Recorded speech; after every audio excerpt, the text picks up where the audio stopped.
In this video, we're going to show you how to add contacts and groups on Temi Center. Here, you can create or import contacts and create groups to assign to your Temi.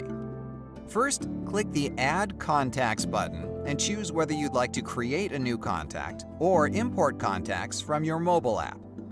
To import an existing contact, select From Mobile App. A list of your phone contacts will appear on the screen. Select the ones you wish to add and click the Add button. After you have added the desired contacts, you will be able to edit them and add additional information and a photo, just like a new contact.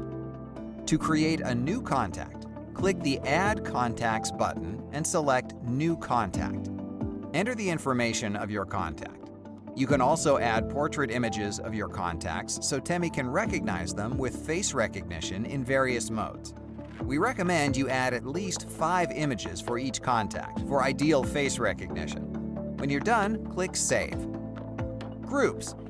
After creating your contacts, you can create groups to assign to your Temi.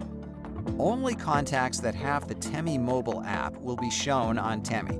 To create a group of contacts, select Groups and click the Create Group button. Name your group and hit Save. Now that your new group is open, you can either add contacts from your contacts list or by creating new contacts. For any questions on Temi Center, be sure to reach out to our support team on the Temi app or on robottemi.com/support.